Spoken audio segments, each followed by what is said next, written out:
Hello guys, good morning everyone and happy independence day. आप सभी को, हमारे सब्सक्राइबर को 15 अगस्त की हार्दिक शुभकामनाएं। सब अपना इंडिपेंडेंट बनाइए और साथ ही हमारी रूह की रागनी का पार्ट भी इंजॉय कीजिए। तो चलते, ज़्यादा समय ना वेस्ट करते हुए शुरू करते हैं हमारी कहानी रूह की रागनी पार्ट 16 सीधे स्टोरी से। स्टेज पे स्पॉटलाइट अभी भी जल रही थी। राया की आवाज़ गूंज रही थी, तेरे बिना अधूरी, तू है मेरे लिए ज़रूरी। गिटार पे उसकी उंगलियां उसे बज रहे थे, पर उसकी धड़कन अभी भी किसी वजह से तेज हो गई। भीड़ चीयर कर रही थी। Once more, once more, once more. Light stick हवा में लहरा रही थी, लेकिन राया की नज़र बार बार भीड़ के उस कोने पर जाए जहाँ थोड़ी देर पहले नियति खड़ी थी, मुस्कुराती हुई। उसकी आंखों में चमक जो राया को हर सुर गाने की वजह दे रही थी। लेकिन तभी नियति के फ़ोन में एक फ़ोन रिंग करता है। उस पर स्क्रीन शो करता है पापास कॉलिंग। वो पिक करती है और थोड़ा डरते पूछती, जी पापा।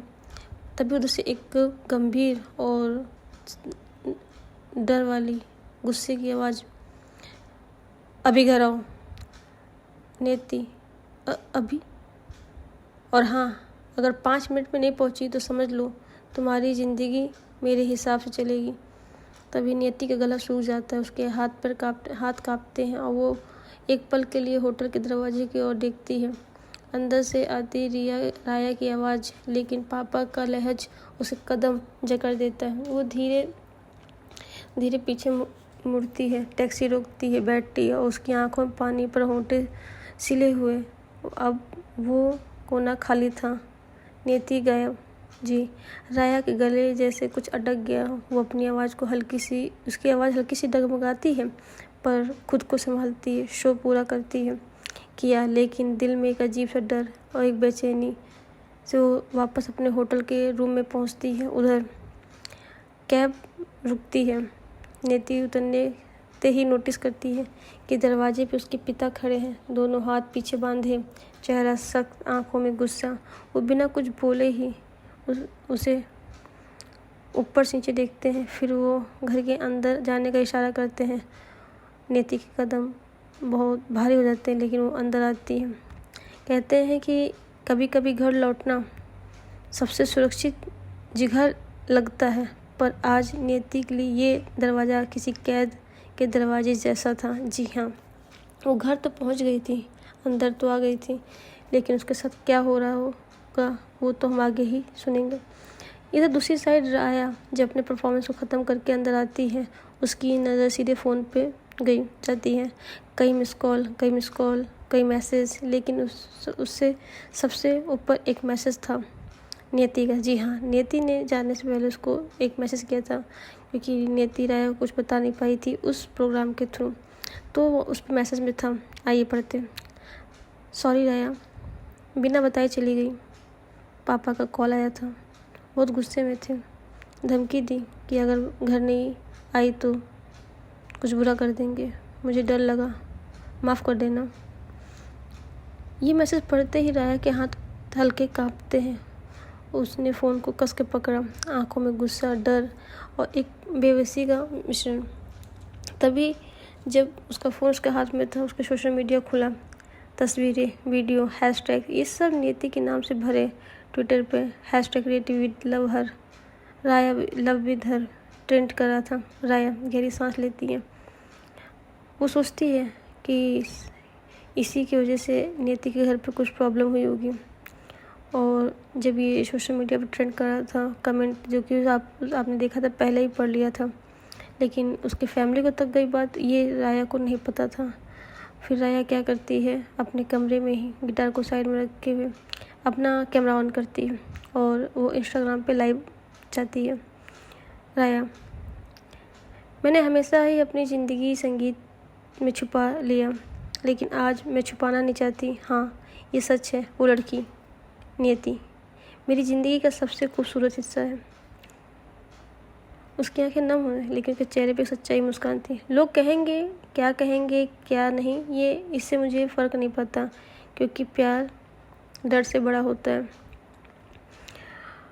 उसके मन में बस यही चल रहा था, उसके पापा कहीं उसका ये मतलब चल रहा था कि उसके पापा कहीं उसका डरा दिया कि वो मुझे देख भी नहीं पाई, मुझसे बात भी नहीं कर पाई। तभी लाइव वो अपना ख़त्म करती है और लाइव ख़त्म करने के बाद उसने लाइव में जो लाइव चल रहा था उसमें बताया था कि हाँ नियति उसकी प्यार है, उससे प्यार करती है, उससे कोई डर नहीं है और नियति के साथ रहना चाहती है। जो भी लाइव पे पूरा किया था वो बताया था। लेकिन फिर जैसे वो अपना लाइव ख़त्म करती है, उधर सोशल मीडिया पे वापस ट्रेंड चलने लगता है, we proud of you, both are cute, बहुत कुछ चल रहा था कि आप दोनों अच्छे लगते हो और आप लोगों को साथ रहना चाहिए, वी आर सपोर्टेड, बहुत कुछ ट्रेंडिंग में चला था। लेकिन तभी राया नीति को कॉल मिलाती है, पर नीति कॉल काट रही। फिर उसने मिलाई, फिर कट। वो समझ गई कि नीति की फ़ोन अब उसके पापा के कंट्रोल में है। तभी राया फ़ोन को साइड में फेंकती है। राया सामने देखती है खाली चेयर की तरफ जहाँ नीति बैठी थी।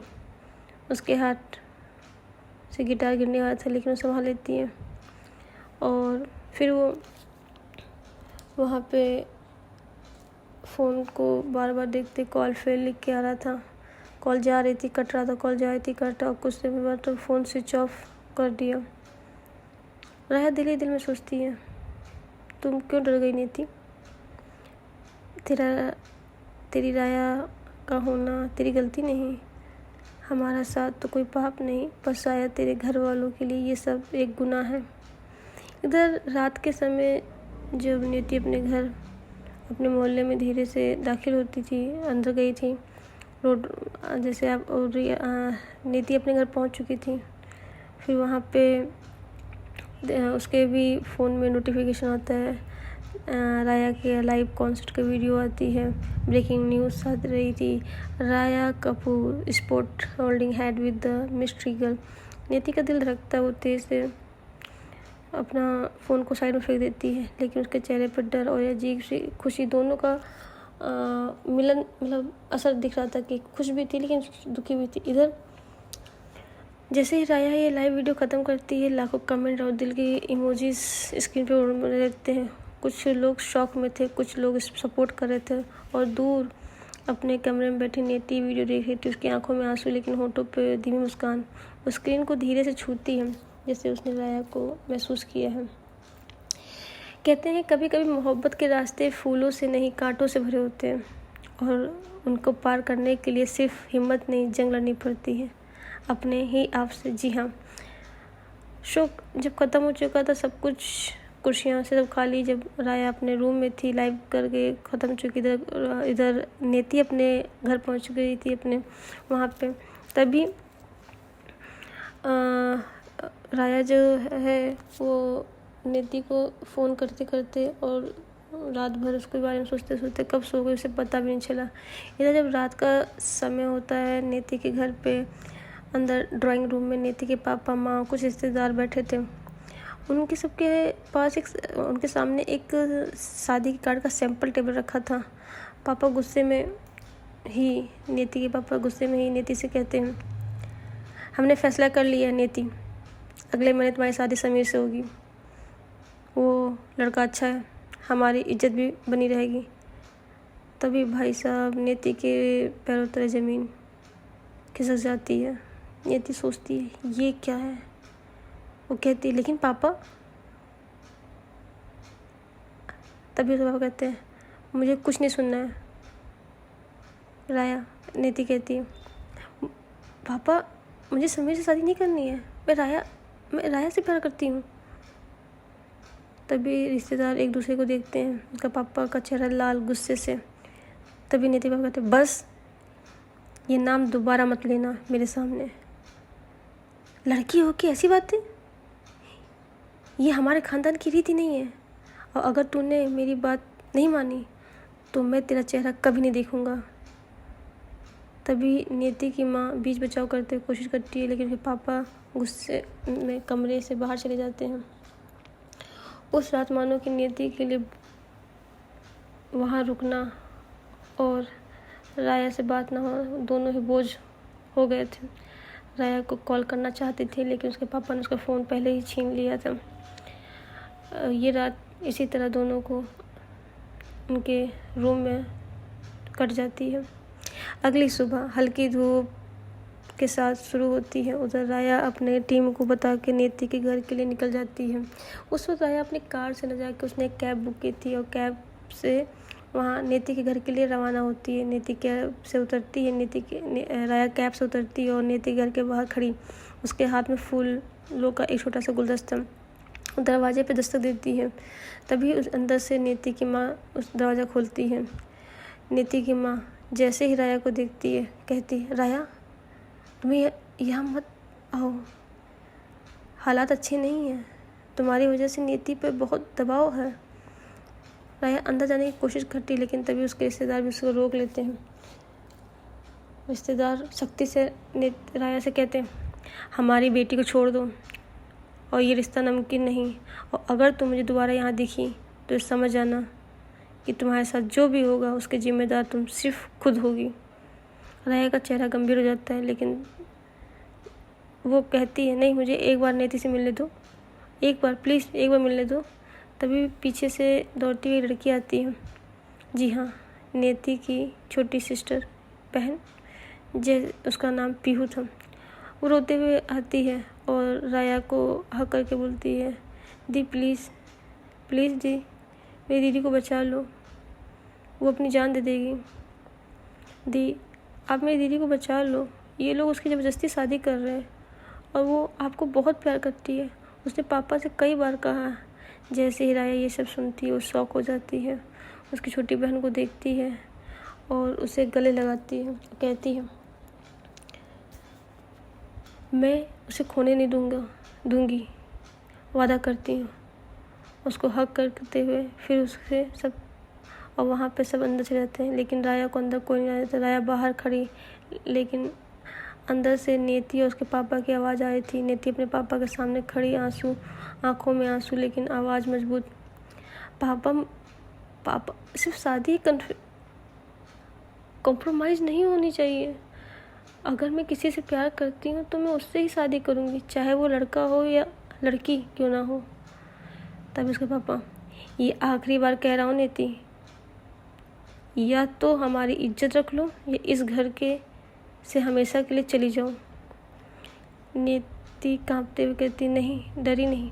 उसकी आंखों में एक डिटरमिनेशन था कि जैसे वो घर से चली जाएगी। लेकिन उस वक्त राया वहाँ से जाने लगती है। राया वहाँ से जाते उसके कदम ऐसे मान लो कि वो ज़बरदस्ती चल रही हो, क्योंकि वो जानती थी कि नियति को उसका घर, उसके पापा, उसे वो बहुत प्यार करती है। वो चल रही थी, उसका चेहरा उदास लेकिन आंखों में एक चिंता साफ दिख रही थी। राया सोच ही रही थी और सोचते सोचते चल रही थी। उसे नहीं पता रोड पे वो कहाँ चल रही, कैसे गाड़ियाँ कितनी बार आई, उसे कुछ नहीं पता। बस वो किस शुद्ध बुद्ध में कोई, नेति, मैं तेरे बिना नहीं रह सकती, लेकिन तेरे घर की दीवार, तेरे पापा का गुस्सा, ये सब मुझे तोड़ नहीं सकती। तभी उसका फ़ोन बजता है। Siya is calling. जी हाँ, सिया उसकी बेस्ट फ्रेंड थी। सिया बोलती है, राया, मुझे तुरंत मिलना है तुम्हें, कहाँ हो तुम, और ये सब क्या है, कुछ बताओगी? सोशल मीडिया पे कैसी अफवाहें फैल रही हैं, क्या ये सच है? राया कहती है, हाँ। राया, मैं प्यार करती हूँ उससे। तभी सिया कहती है, ठीक है, गुस्सा क्यों कर रही हो? तभी राया रोने लगती है और सिया कॉल पे ही, क्या हुआ, क्यों रो रही हो, कहाँ हो तुम, बताओ, मैं वहाँ आ रही हूँ। राया, नेति के घर उसकी शादी की तैयारी चल रही है, उसके पापा उसकी ज़बरदस्ती शादी कर रहे हैं। शिया, व्हाट? हाँ, कहाँ हो तुम?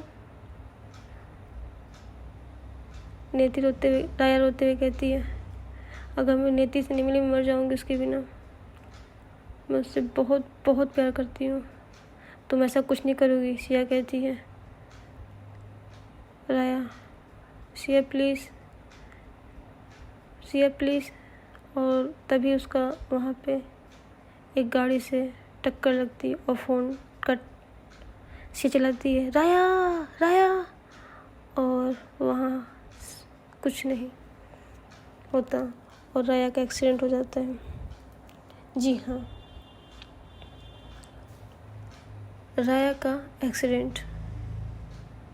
अब आगे देखेंगे क्या वो नेति के शादी रोक पाएगी या कुछ उसकी किस्मत में और कुछ लिखा है।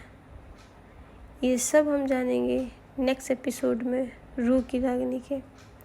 तब तक के लिए आप सब अपना ध्यान रखिए और इंडिपेंडेंट की वजह से बाहर आप भी घूम के आइए और इंडिपेंडेंट बनाइए। और स्टोरी में कुछ भी न्यू इम्प्रूवमेंट चाहिए तो प्लीज़ बताइएगा। वैसे 200 सब्सक्राइबर पूरे हो गए, मुझे कमेंट में भी बताइएगा कि आप मुझसे लाइव कब मिलना चाहते हैं, तभी मैं मिल पाऊँगी।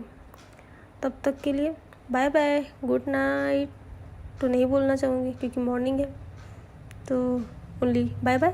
अपना ख्याल रखिएगा। Love you guys.